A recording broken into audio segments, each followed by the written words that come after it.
Welcome to the So Spurs podcast, where the most entitled fan base in the world returns to discuss a draw against Fulham and bring you special knowledge from Belgium with Elias on our players out on loan at the moment, particularly in Viskovich. I think you're all excited to hear about, so we'll be getting a good deep dive on him. And along with discussing the game, we'll be discussing some of the discourse amongst fans. What's causing the atmosphere change at the Tottenham Hotspur Stadium? How do we fix it? Is there really a problem, or are we just imagining it? I don't know. We'll find out today. Elias, start with you. Welcome, my friend. How are you? I'm very good, thank you. How are you?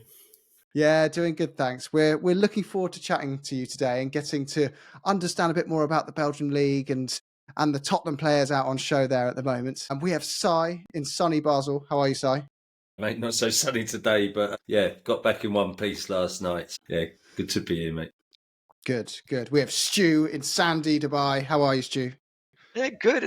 Winter's finally come as well. I was actually cold when sat there in my shorts and t-shirt last night watching the game. 24 degrees, chilly. Feel for you there, Stu. Feel for you there. Coat out. And of course, we have the star of the show in Johnny. How are you, mate? Where did that come from? Oh, you're feeling all right there, Jim? I'm good. Yeah, although I've missed 3 home games in a row. It's like I don't know what's happening. It's tough.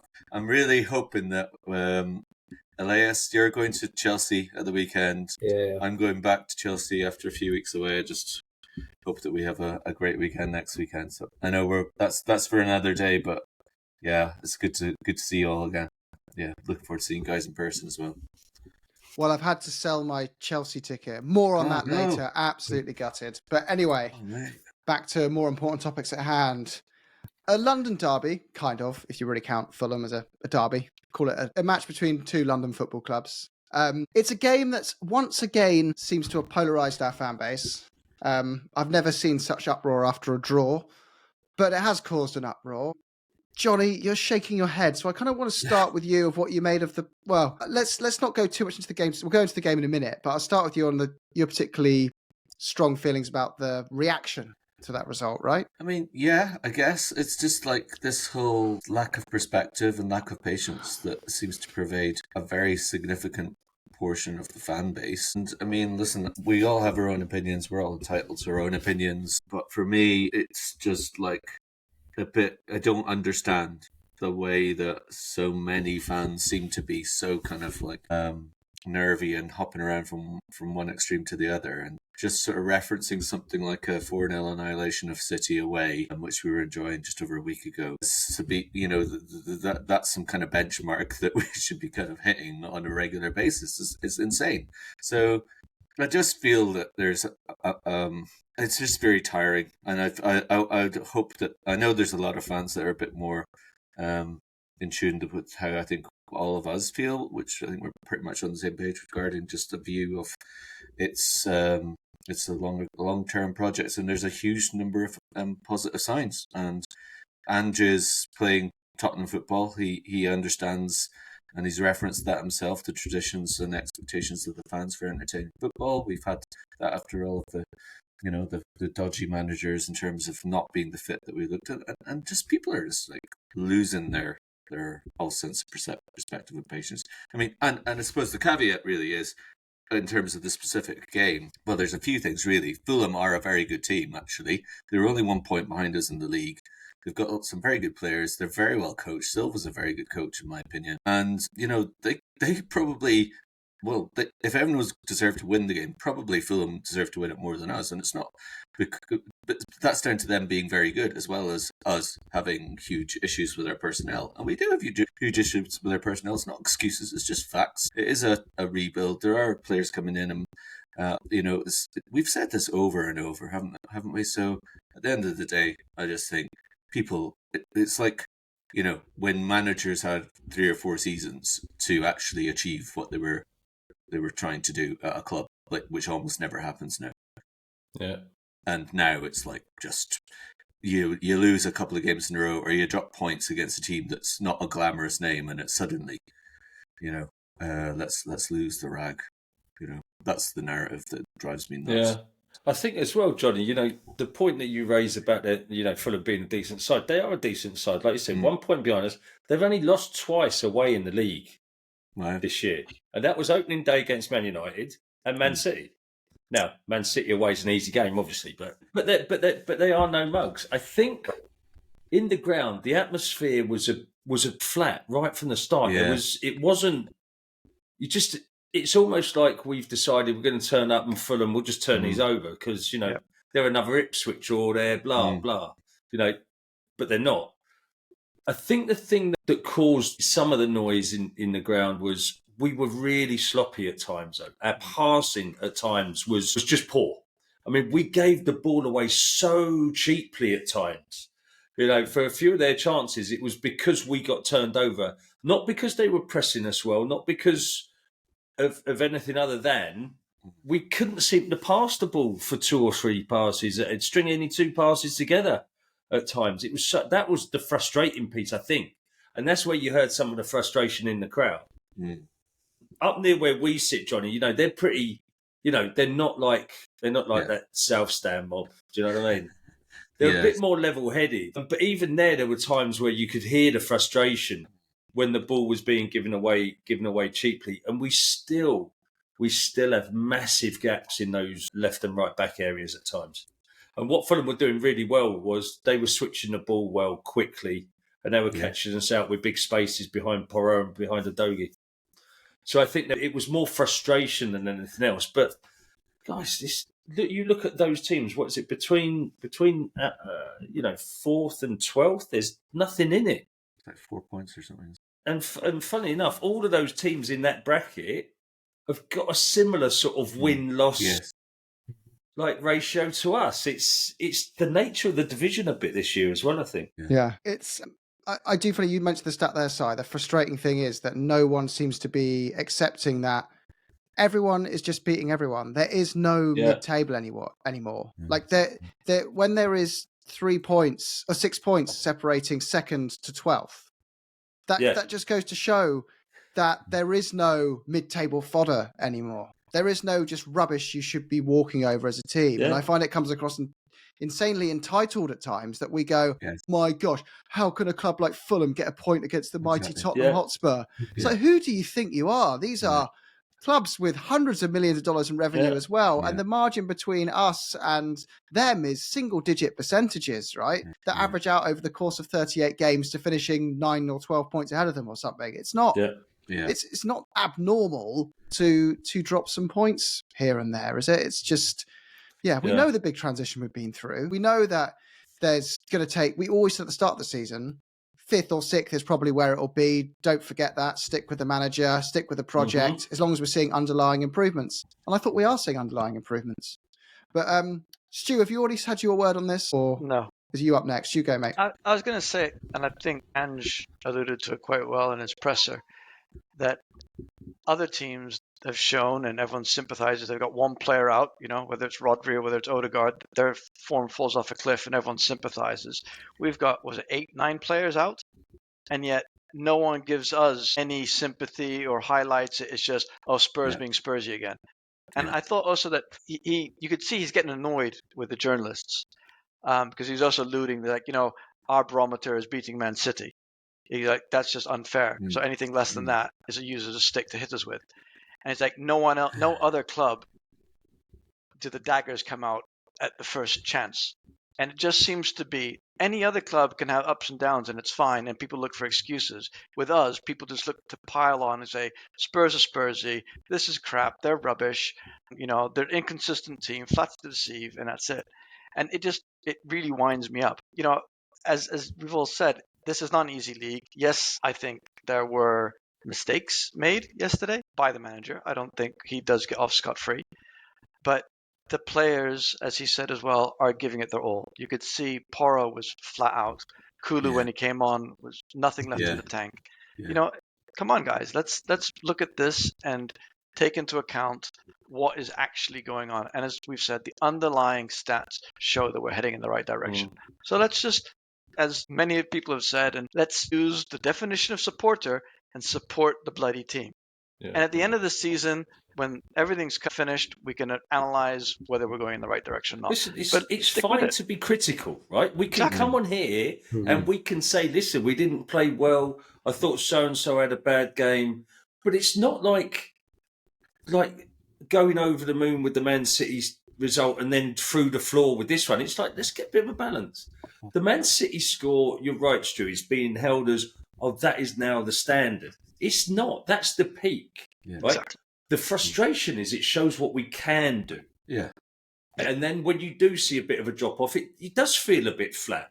Do you know what I mean? 100%. I think you also have to take into account that it's also a perspective from which you're looking at, because at the moment in time, we've got 8 to 9 players out, as Stuart said, and I think that also has a huge impact on the game we play, because we have players like Bodo and Udogie who almost play every game now. Okay, Ange didn't get maybe an extra fullback this summer, but he also has Spence, whom he might have an opportunity to throw in, which he didn't, which is his choice. But I think you have to look at especially the attack yesterday. Okay, it just wasn't maybe the standard that we would want as fans, or maybe even Ange would have expected. But it's still the players who are going full on at it, and they did try their best. I think you saw that as well. And I think a lot of fans will look at the result, as was said, against Man City and think, okay, that's the benchmark now. But you can't play like that every single game, especially not when you're playing 2 times a week. Plus, with the injuries that we have, I think we should be realistic as fans as well with our expectations at this moment in time. But you can still see clearly what the plan is and what we're trying to do as a football team. And I think that's what a lot of us fans wanted the last few years, which wasn't there. So I think that's also important to know. Yeah, valid points. I think the other thing that, Elias, the thing that you raised about the amount of players being out doesn't only affect what you do on match day, it affects how you train. Because if you've got that many players missing from training, it really affects the dynamics of what the coaches want to do during the week, getting ready for the games as well. So it's got a knock-on effect all over the place. It's not just on match. No, of course. Also, like in the context of yesterday, the fact that Solanke was fit and training on Saturday and then turns up at the ground yesterday sick. I mean, that's like taking on your point there, so that's obviously going to have like a huge sort of 11th hour. It's not like you have no contingency plan, but I think we could see yesterday very obviously we've pretty much, universally would appreciate what Solanke's done, and fans of clubs other than Spurs maybe don't see the goals going in and don't realise how important, how integrally he's been to the way that we played and how successful we've been progressively this season. And he was a huge miss yesterday, I think. He was. I thought it was quite funny in Ange's presser. I think it was the pre-game presser when he got asked after the Roma game about how did everyone come through it. And he was like, yeah, everything's fine. But he said after the last time, 20 minutes later, we had a fella going into surgery. That's right. He said, so it's all right for now. But you don't know, in 20 minutes' time, we could... But the thing is, as well as these players being out, I think we're probably more affected than any other side because of the high intensity that we play and the high pressing that we do. So the fact we can't rotate, you could just, as we were saying before, the players are running on fumes. But I think we can also look at some positives from the game. And that Forster proved that he is the keeper that was in the England squad 18 months ago, and we don't need to run out and buy necessarily a goalkeeper in January. He can keep the position until Vic comes back. And I think Davis and Dragusin also have come through these last couple of games with flying colours. And Davis, I thought Ali Gold was really good. He's obviously not being at the game. I can only watch on TV. I miss out all the things he was doing. And Ali G says that you can see Davis telling Dragusin where to go all the time, and he's coaching him up. And I think that's something that perhaps in the previous games when he's played with Van de Ven and Romero, he hasn't been getting because they don't have the same experience. So I think that's also maybe a bit of a benefit of actually playing with Davis. Fair points, boys. Sorry, I've had to dip in and out a bit of this one. I've had move of house, and I've got endless people picking up things we've been selling on Marketplace, and every 5 minutes, someone is at my door again buying more of my things I didn't know my wife was selling. So we've discussed the game in depth, and I'm sure you guys have done it beautifully. And rather than pretending I listened to everything you just said when I was downstairs at the gates with a strange man, I will why don't we jump into some of the questions from our wonderful listeners before jumping into the scouting of Vuskovic? Should we do that? Everyone happy with that? That's good. Of course. Cool. So, shall we start with another man is calling me at the door? Are we experiencing what Newcastle did last year? High injury record, lower on the table than we should be. That's from Rick. Go on, I'll pass it over to you, Johnny. I'm not massively au fait with the details of Newcastle last year, but obviously they've not gone. They didn't find it easy last year with the whole European involvement. I suppose it's a bit different because we've been used to European football, albeit we didn't have any last year. So I think from the point of view of just the number of games, we can understandably see how that's cranking up the pressure on our squad, and the point that Stu's just made about the way that we play, etc. That's have an even greater, more pronounced effect. And also when Stu was talking about the sort of narrative surrounding Tottenham in the media and the way that it's all portrayed, I was immediately thinking about Newcastle and Villa, who are really Newcastle are just they don't have that excuse this season, do they, of European pressure, and yet they're still really struggling. And Unai Emery, who is obviously a very good coach, he was supposed to be like some kind of almost messiah-like figure for Aston Villa, but I think they're probably a closer parallel to last year's Newcastle than we are, given their relative lack of involvement in Europe before. I think Spurs have over the last number of years been I don't know. It's not a direct parallel, but I do think undoubtedly in terms of the personnel issue is fair, and in terms of where we should be in the table, I think we've kind of touched on that already, because literally from second to 12th or whatever it is, there is very little separating them. And I mean, it looks like Liverpool are going to have to do a good job to not win the title, and we've just gone into December. I know things can change massively, but there's no one you'd really massively fear outside of Liverpool, particularly. I mean, when we're having a day like we had City, then, so I don't know. I would think that we're in a more positive place than Newcastle were last year, personally. Yeah. And I think that we've got players who've got proven experience at a high level over a number of years. I know there's a lot of inexperienced players too, but yeah, I'd like to think that we're in a better spot than them in the bigger picture. But right now, I think we're obviously under serious pressure with the squad situation. I think Newcastle were more, what they call it now, PSR issues with them, where they had to sell players last year to balance the books, and Villa had to do the same. They had to get rid of Douglas Luiz, but they really players. would have wanted to keep him. But they did bring in some players. I remember last summer, a lot of Spurs fans saying that, how great a window Villa had, and why didn't we have a window like theirs? Yeah, but I think they had to also sell some players in order to have a window like that, whereas we don't have to do that. So I think it's slightly different. But yeah, no, I think we've got a better squad depth than they have. I think we've got a better first 11 than both of those teams, and I think we've now got a better squad depth than both of those have. Yeah. I'm not the European side isn't really troubling me this year. I don't think this is as a result. I do think that those two are good examples that it isn't that easy as many fans think it is to run a football club and challenge at the top. Yeah. What do you think, Elias? I think about winning the transfer market is something very specific, because I remember reading around a few months ago about how West Ham won the transfer window with all their signings. That's true. And if you look at where they are now, I think it's always very good, easy to look on paper they've done this and that, but that does not mean they've actually done great. I think us as a football club, we're doing quite okay, I think, especially in how we're trying to deal with the situations. If you look at Ange really wanted Solanke, he got Solanke. Okay, maybe there were a few other players or positions which could have been filled, but I think in general, as Sai said, I think as a football club, we're in a better place than the teams mentioned before, because we also have the experience of playing in Europe, apart from last year, then we were there for quite a few years, and I think it will have an impact, especially now with the injury crisis, on how you train. because you don't have a number of training sessions and a number of players available. We saw that yesterday with the bench, with all the youth academy players on there. But I think if a few players come back, I think we will be in a better position than so-called Newcastle or maybe Aston Villa. Yeah, I think they're really good points, lads. So we've done that question, Jim. Next. Oh, right, we're on to the next one. Sorry, I've officially sold half of my office, and that is all the stuff I own. So we're all good. The next question we had was from David Purser, who said to us, actually, no, I'm going to go with Howard's first. I'm going to come back to David's.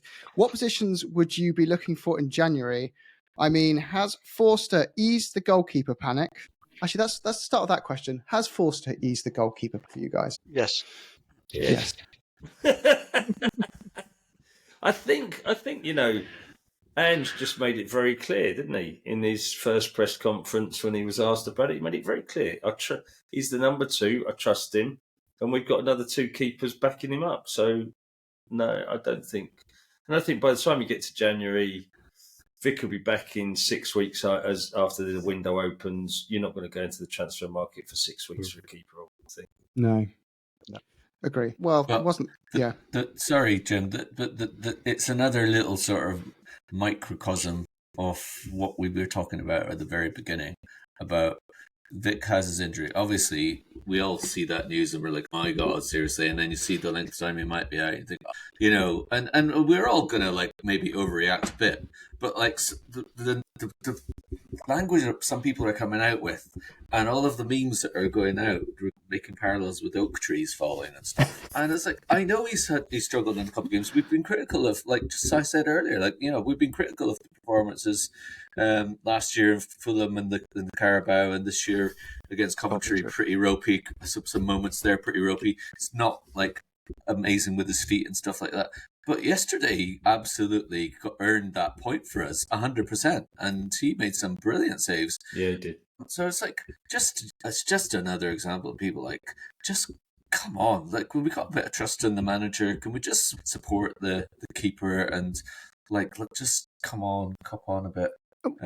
It's just we're just world class bedwetters really at the moment. Really are. I'd say we really are. But back to David's question, Stu. I haven't heard, and Elias. Actually, I'm going to give these next 2 to you guys. So I'll start with you, Stu.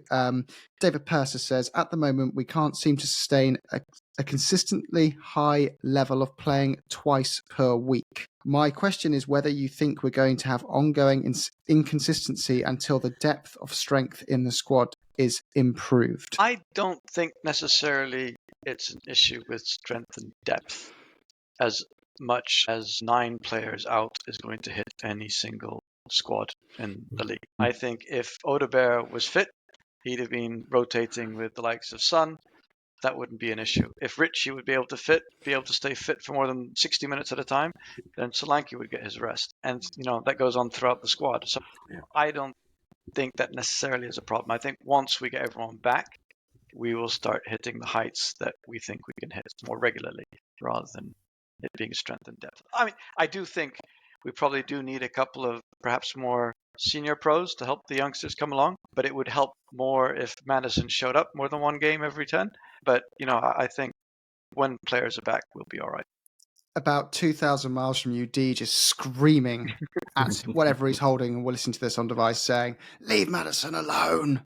He is consistent. You just can't see it, Stu, and you expect too much of him like me. Vaz says, question for you, Elias. What do you make about Richarlison? Feel like we are stuck. The player doesn't want to leave, and Solanke is so integral to the way we play. It feels like there is an injury waiting to happen with Dom. Don't know if you realise he's ill actually, technically. He's not injured. Feel like we are very much what Newcastle is going through last year. Okay, similar thing. But I guess the question originally was, how do you feel about Richarlison? Is he someone you would keep? Someone you would move on in the summer? What do you think? Last summer I was edging to keeping him, especially I think like most of the fan base were when we saw he posted something about home and Tottenham Hotspur. I think we're all loving a player who loves to be at the football club. I think we all want that, and I think that's something which always will come back to help a player in certain situations. But I think we've reached a point now that we spend so much money on him. It's not returned it in 2.5 seasons now.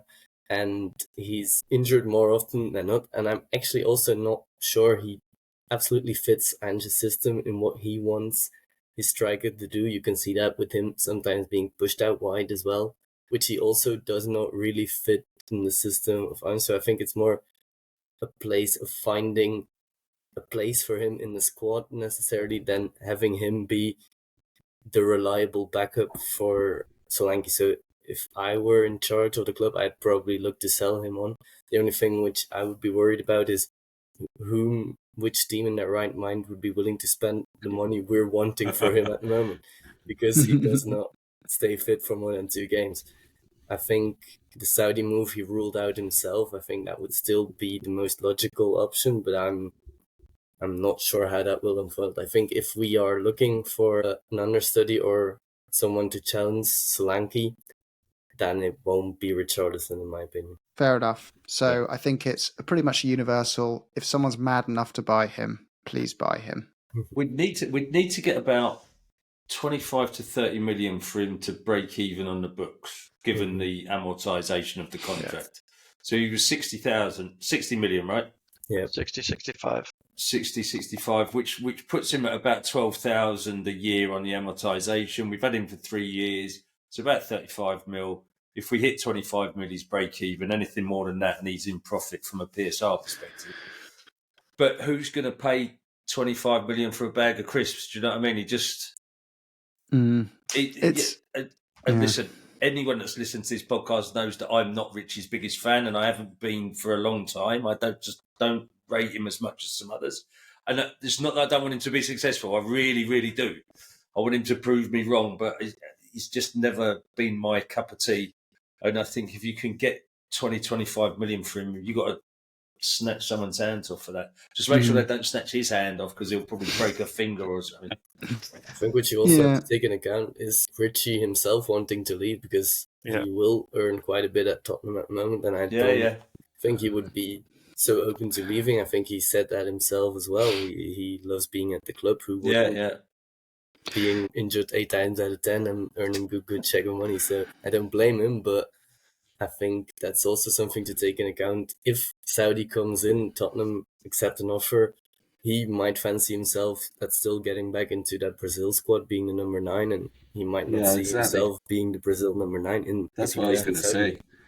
Because he's obviously lost his place there. I mean, one would assume that he is. You get the feeling that he's somebody who loves the game, and he cares about doing the best he can and being involved, rather than other people who you might think would be quite happy to sit on the bench and take their wages. Yeah, I don't get that impression from Richarlison at all. I think he's quite a proud, down to earth sort of fella. So one assumes, living off sort of that notion of him and the stereotype of a Brazilian, where it's basically a religion, and the honour of representing, the country with the most sort of swag and everything else. But it's what a thing to incentivize someone to be out playing and proving what you can do. So there doesn't seem to be a whole lot of prospect of that happening at Tottenham. So maybe it would tempt him to actually, try and find an opportunity somewhere else where he can be the main man. And there's lots of clubs, I think, in the Premier League where what he did at Everton and the sort of cult hero he became there, it wouldn't be beyond him again. It's not like he's over the hill or anything like that. It's just exactly what you guys have said about him staying fit, because that's just been a poor. What club is going to... no one's going to buy him. Maybe AC Milan. They do seem to love a flamboyant Brazilian from North London. As an AC Milan fan, I hope not. We already took Emerson, so... Yeah, exactly. Yeah, it's a bit like I get on what Si was saying earlier, we need X amount to balance the books, and the club will be looking at that. But I want 35 million quid for my Skoda. I'm not going to get it.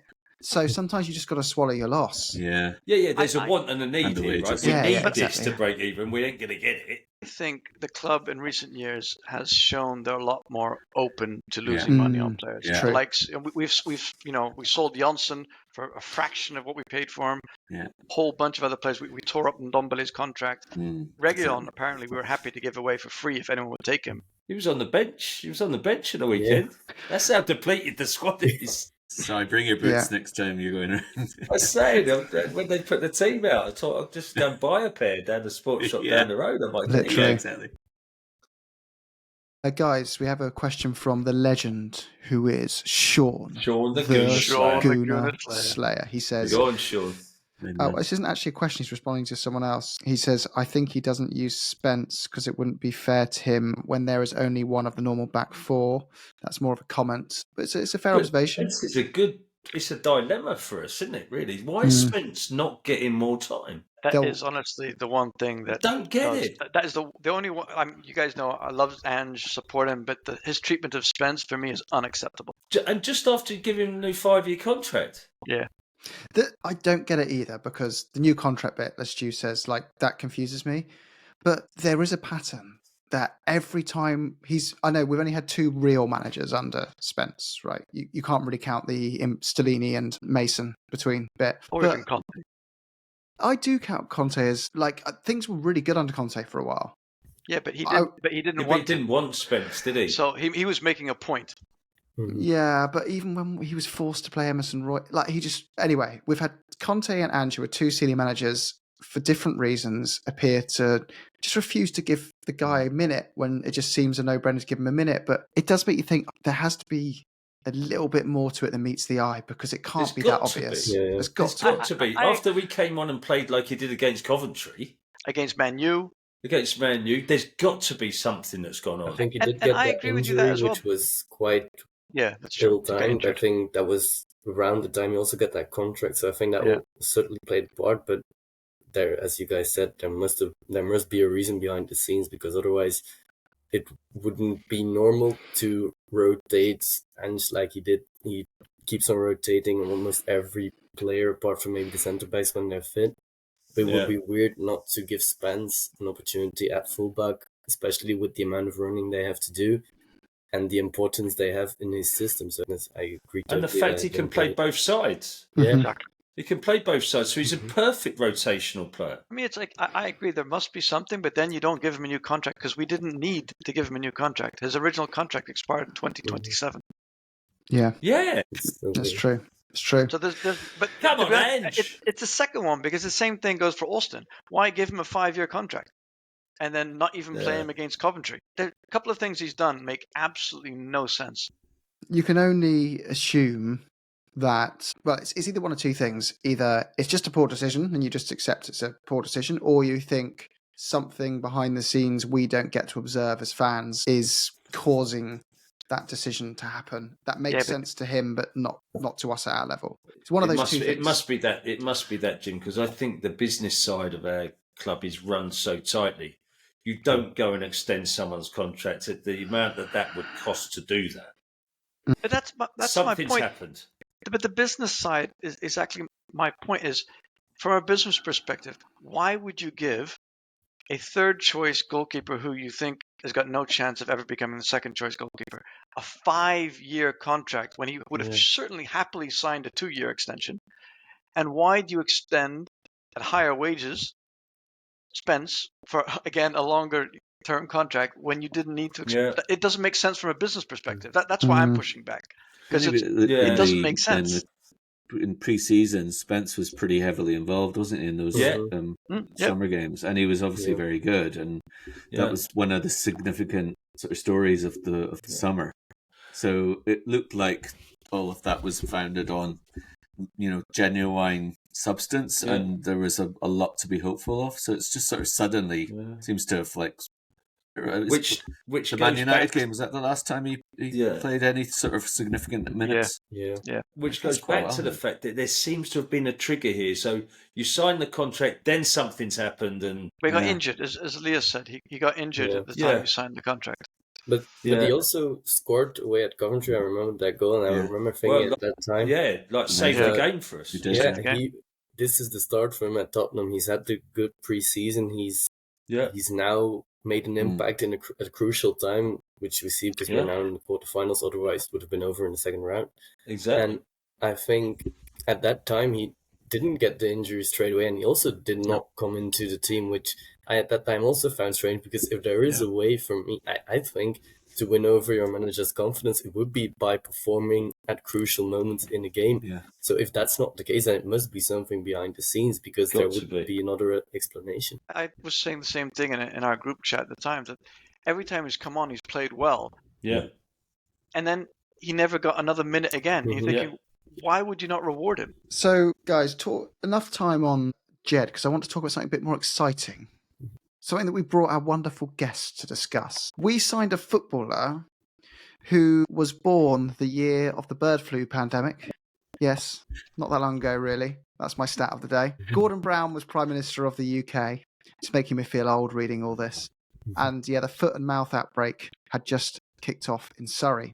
There you go. This probably means nothing to people outside of the UK. That is the 3 interesting facts about 2007 that I could find on the internet. But Elias, tell us a bit more about your connection to Belgian football, and to start with that, really, and your observations of Viskovich as a Tottenham fan in Belgium, watching games regularly. It'd be great to get your insights into how he's doing and what's going on over there. First off, sir, I'm a uni student at the moment who also works as a sports journalist, a football journalist in Belgium. I cover STVV Sint-Truiden, which is a first division team who has a massive connection with Japan. I think a lot of the Japanese players in the Premier League first came to STVV to find their luck in Europe. That goes as Tomiyasu from the ones next door. Daichi Kamada from Crystal Palace, Wataru Endo at Liverpool, etc. They all came to Belgium, to Sint-Truiden, to try their luck. And for a lot of them, it does actually work out. I think my connection in that regard with Belgian football is more from a journalistic point of view. But as a massive Tottenham fan, I also watch almost all the games of Westerlo because of the loanees and now the link which has been announced. Vuskovic is a really promising talent, which is what you see when you watch him, especially also on Twitter. Everybody's always raving about how good his statistics are, how he scores a goal, etc. And then that's all true. He is a massive talent. What I would like to say is that I still think he's a bit raw. I think that's normal at 17, but you do also see it. For example, last night he had a great game, but there was one time where the ball was played in behind and he turned the wrong way, and that's something which will come with time. But I think that's something Tottenham fans should also realize, that he is still so young, that the mistakes will happen. I think he has, if I were to look at the Tottenham defense right now, I think I would call him, or what could be happening is that he would become a hybrid between Romero and Dragusin. I think that's because he has the physical prowess that Dragusin possesses, but he also has a lot of the ball playing abilities which Romero can show, especially stepping forward into the midfield, playing that ball forward, etc., driving forward if necessary later on in games. I do think he maybe lacks a little bit of speed at this time. I don't think he's the quickest defender, which is something which you would like in Ange's system. I think that he does not possess that raw pace. I think once he gets going, he can reach top speed, but he does not possess that acceleration that you might want in a centre-back, especially in our system. But I do think he's a massive talent, especially on set pieces. He wins 8 out of his 10 duels. I think that's something which we've seen this year and last year. Could be a real handy thing to have at the moment. Yeah. But also I've also spoke to quite a few Westerlo fans who watch him week in, week out in the stadium as well. And they also say like he's a massive talent, but the step into the Premier League would probably be a bit too soon at this time of his career. I think you might see that as well with Bergvall. He has tons of talent, but the intensity of which the Premier League asks of him is maybe not there yet. I hope it will come. I'm pretty sure it will come. I think that's the same with Vuskovic. It's so hard to assess these young players at 17 years old. I mean, they're still trying to kind of, in a normal world, they'd still be living at home with mum and dad, right? And they would still be trying to figure out if they want to be a fireman or a policeman, right? It's not easy. And then someone says you are insanely talented at football. You have massive feet. You're going to get on a 20 grand a week contract at 16 years old. Go play football. And your body's not even fully developed at that age. But your feet are. But your feet are. Big feet, big feet. He's a big lad. Big I boots. stood next to him. He was really tall. I'm also 6'4", so I'm really tall, but we were about same sort of height, which doesn't happen an awful lot. So I was like, oh wow, because I also stood next to Alfie Divine when he walked past, and he was quite a bit smaller. Yeah. So tell us about Alfie Divine as well. Have you been following him? Yeah, of course, he starts most of the games as well. I think with Alfie Devon, you could see the talent there, but it's not really come to fruition as much as maybe it has done with Vuskovic in certain game. He did score 2 times 2 weeks ago against Kortrijk, and he also last night he played quite well, hitting the bar, and the equalizer from Westerlo came after that. So he's starting to impact the games more.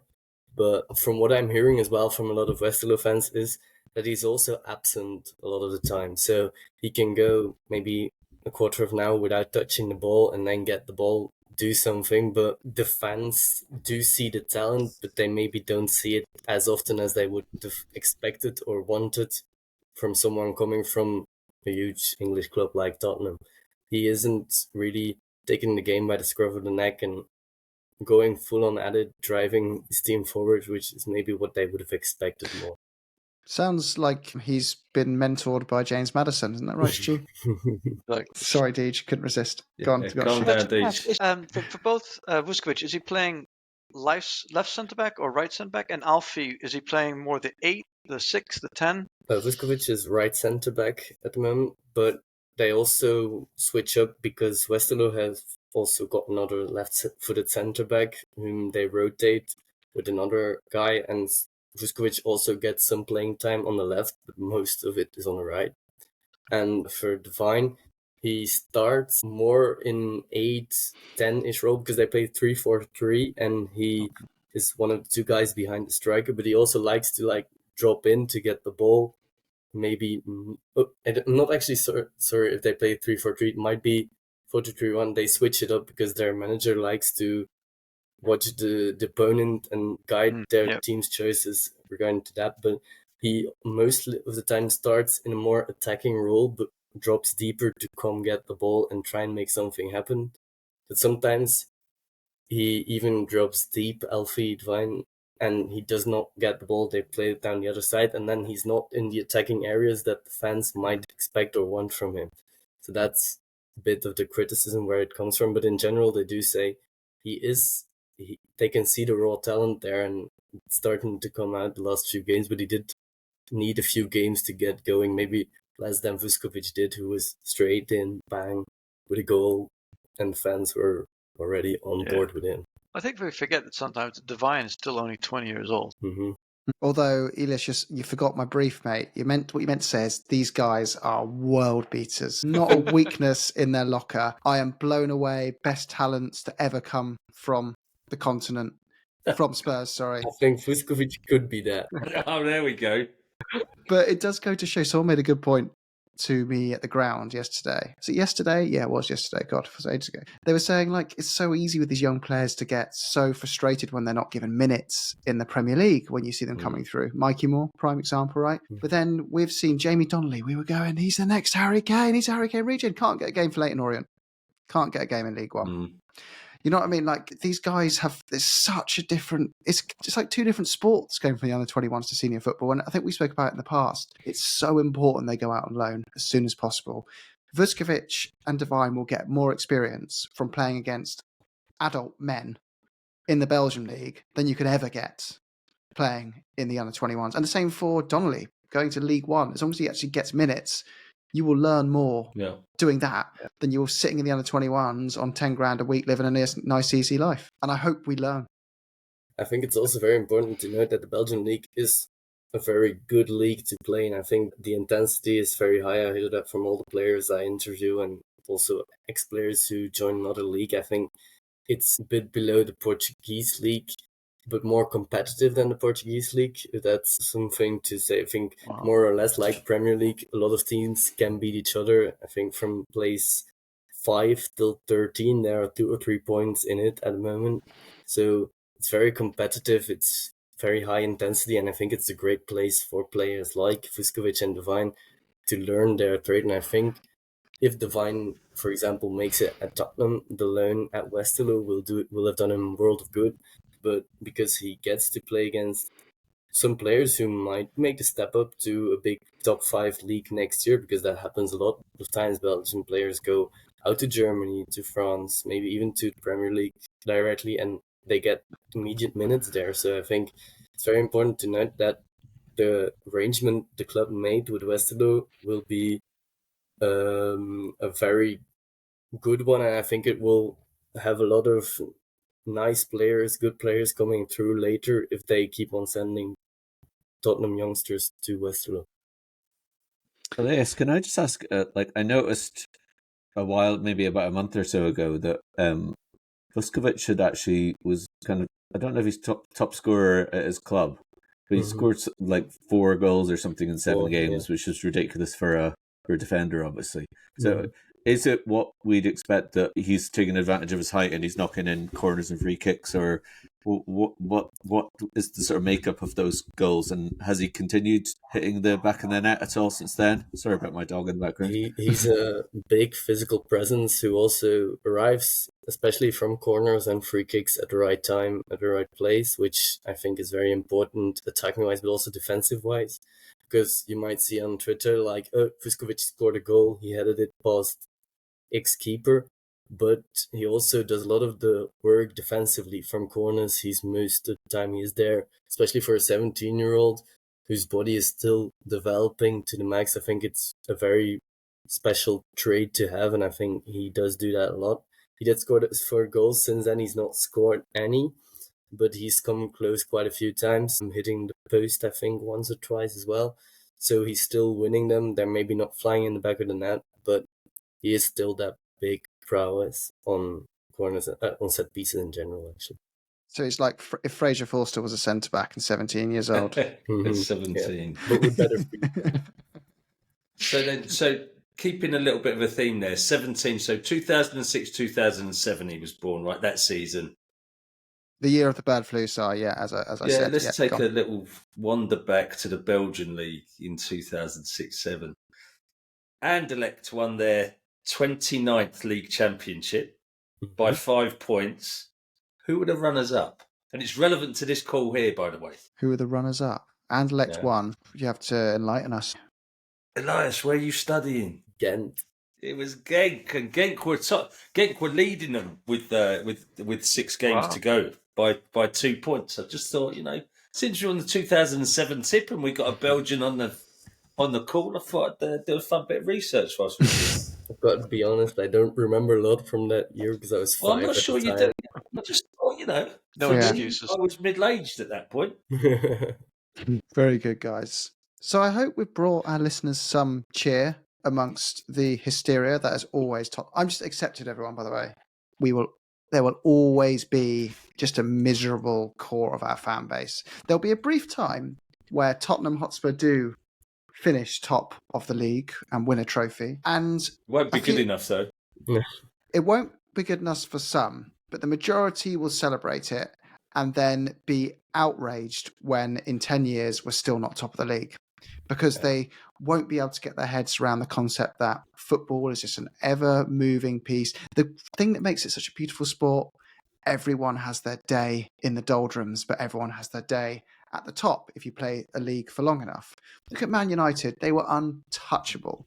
Yeah. Liverpool went through years of adversity and misery as well to come back in, but they will be back in the doldrums in a Man United situation in our lifetime. That will happen. Yeah. Tottenham will have their brief fleeting time. Like, everyone has their time. It just is what it is. Just hasn't been for the last 50 years, though. And it might not be till 2091. I don't know. Please, in my lifetime. Please, I don't know. Lifetime. Just one. Just give me a League Cup. Just give it to me. Just please. Yeah, it would be nice. But you've got to learn we were discussing this particularly on the atmosphere, because there's been so much chat about why is the atmosphere not what it was. And there's 2 bits to this thing. One is we have this imagination that, and I was a season ticket holder at the old White Hart Lane for years and years. I've been a season ticket holder for 15 years. And the old White Hart Lane was a rocking place on a derby.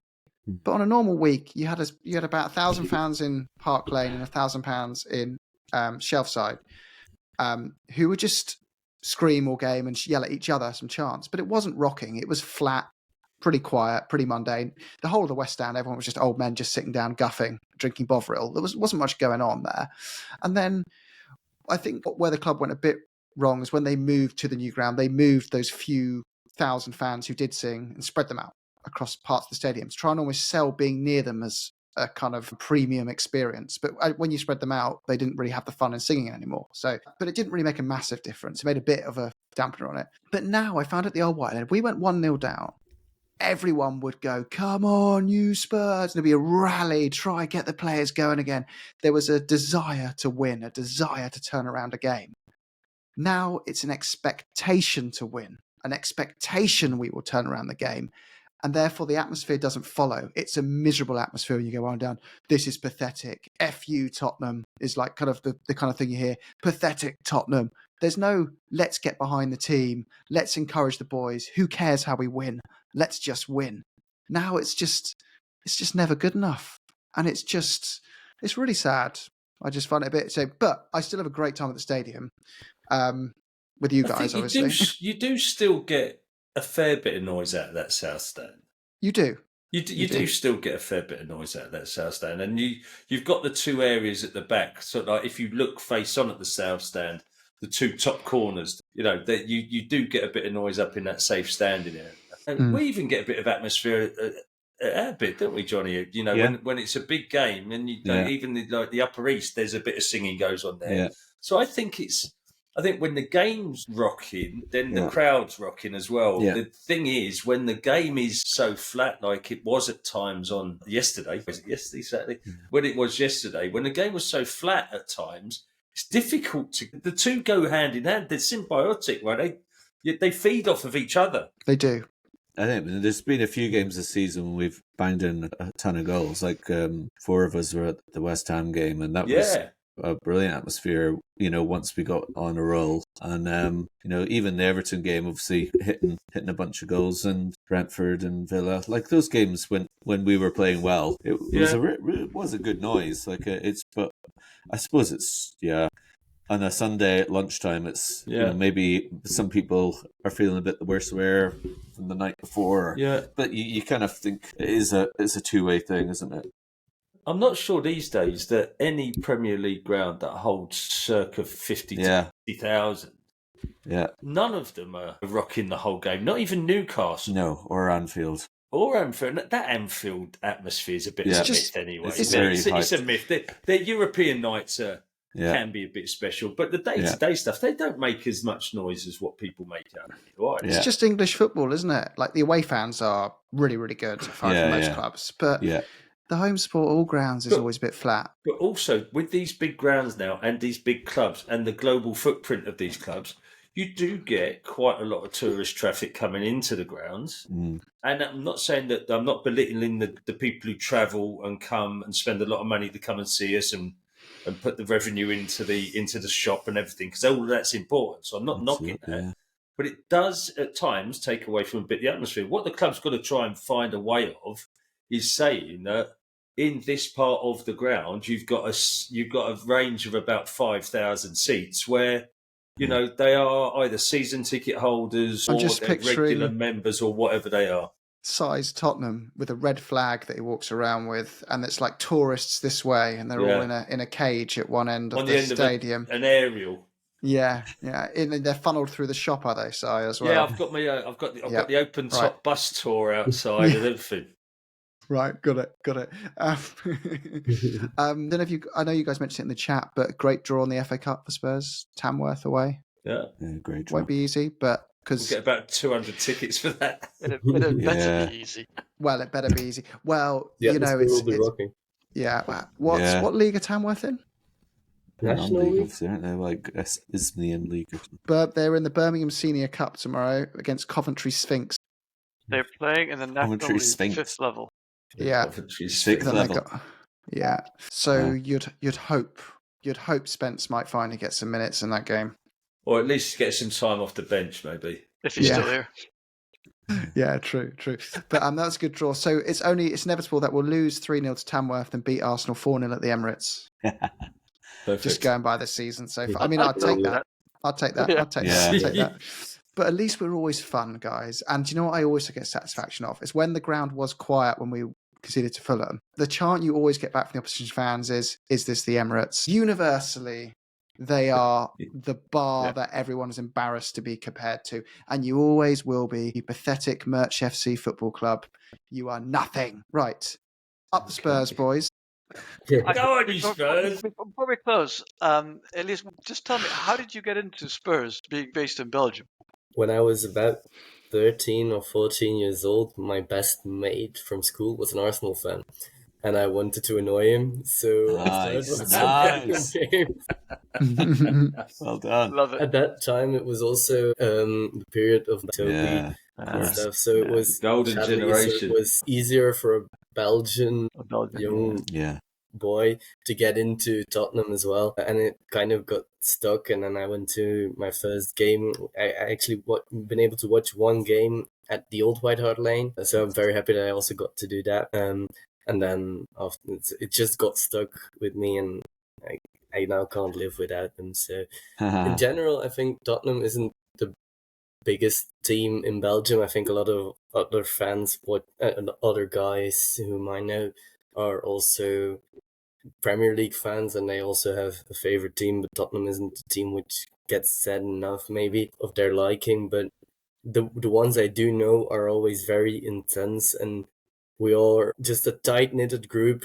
of people who really do love Spurs and are constantly busy with it. So I think that's also maybe the beauty of it, that we are maybe not the biggest fan base in Belgium, but the people who are here really are passionate about the club and want the best for it. Do you watch games together, Flemish Spurs? Do you have like a pub you all go to, or? There are quite a few people who do go to games together for the Flemish Spurs. I'm not able to do that because in the weekends I also have to do my sports journalism. So I most of the time turn off my notifications if I can't watch a game live and watch it later on. So that means I'm not able to watch it a lot. Actually, my best mate, who I'm still very good friends with, I've watched the North London Derby 3 times with him, and we've lost 3 times. So I've said to him, never again, because you'd always you make fun of can't me. do that again. Stop it. Yeah. No. Yeah. So, but I do sometimes watch it here with a few of my mates from uni, and they are always rooting for Tottenham to lose because they find it funny when I'm raging. So but they always bring up the game during the COVID times when Tottenham played away at Antwerp and they lost in the Europa League. We were all together at that time watching, because we were only allowed to sit outside, so we were sitting outside watching the game all together, and we were about 8 and 7 of them were just constantly against me, and in the end Antwerp won. You can imagine how that night went, so that was welcome to our world, Elias. When Toby wasn't allowed to come on, I remember that he was fuming. You wouldn't believe it, but Cy and Johnny are actually, they just spotted Spurs about 3 years ago. And look what it did to them. Yeah. See this? I get that. This whiteness here. What are you trying to say? Yeah. Stu's 18. Yeah. Wow. I'm the old guy here. Yeah. Thanks so much for joining, Elias. It's been a pleasure, really mate. appreciate it. We always finish with an up the Spurs, and we'll say up the Flemish Spurs today. Can you Flemish Spurs? Come on, Flemish Spurs. You ain't Flemish.